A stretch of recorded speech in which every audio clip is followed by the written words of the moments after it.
Hello guys, what's up? Once again, this is Palaboy OFW. Kasama ko si Ryan Fontanar. So ayan guys, magre-react lang kami dito sa video namin na napanood sa tropa namin at iniidolo namin si Jermel Labrador. Bay, nabalitaan mo ba? Yung issue ngayon. Nakita natin na nireact to ni Jermel Labrador. Si Diwata, tumitindi. Hindi niya pinapansin yung kababayan niya, taga-Samar. Abay, ang lupit. Malupit talaga yun. So, siyempre, ang dami nakakapansin nun. Isa sa mga kababayan mo hindi pinansin. So, anong sabi ng kababayan niya? Hindi natin alam. Ano ba sabi? Kasi sabi ng kababayan niya, hindi daw masarap yung pares. Pero hindi ko alam kung totoo yun, kung legit na kababayan niya yun, Ayun nga lang, hindi natin alam. Baka, sinisiraan lang siguro siya ng mga kakompetensya niya. Pero tayo, wala tayong galit kay Diwata. Wala tayong galit. Idol natin yan. Oo, idol natin yan. Nagre-react lang tayo, diba?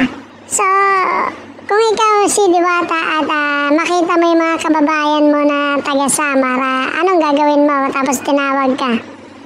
Ay, kung ako ay medyo sumisikat na.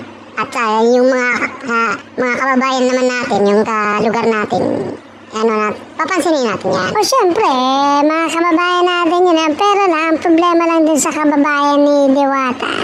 Sinabi niya na hindi masarap yung pares, pero tinake out. Baka malamig na nung natikman niya. Aba siguro, papumunta siya doon ng gabi na. Tinake out ba naman? Tinake out Sira ulo rin Yun yung baka napanis. Panis siguro nakain. Panis yung nakain, ngayon. Baka nanghingi lang, tapos sinabi bumili. Pero marami din nagsabi na hindi daw masarap talaga yung hindi natin masasabi kasi ang dami umu-order mabilisan yung paggawa di ba? So, sila ulo rin yung nagsasabi na hindi masarap pero dinadayo marami. Sikat talaga Kahit sabihin mong hindi masarap basta makapagpa-picture Picture lang, yun, okay na. Sold na kahit di masarap. Napapansin ko halos puro vlogger yung kumakain Yun lang, ginagawang content talaga. So, hindi talaga kumakain, puro vlog lang yung pinagagawa. Ang kapal na mukha, Sabi naman, masarap. Masarap. Nyo din. Masarap kasi maraming views sa kanila Bawi yung pinangkain. Bawi yung pila. Yan.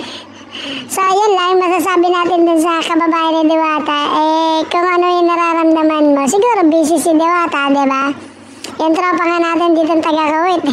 Layo pa ng pinanggalingan doon. Ang layo ng pinanggalingan, di pinansin. Galing Kuwait. Umuwi ng Pilipinas. Tapos bumisita kay Diwata. Hindi pinansin. Iyak. Yun. So, yun lang for today's vlog. Nag-react lang kami kasi si Jermel Labrador, idol namin yan Kasi sabi niya, kung saan niya may chismis, may kita. Yun nga Magaling ng bata yan. Magaling yung bata, idol ko yun, hayop na yun So, yun lang Palaboy OFW here, Pinoy Vloggers in Kuwait 2.0 with Ryan Fontanar. Alright.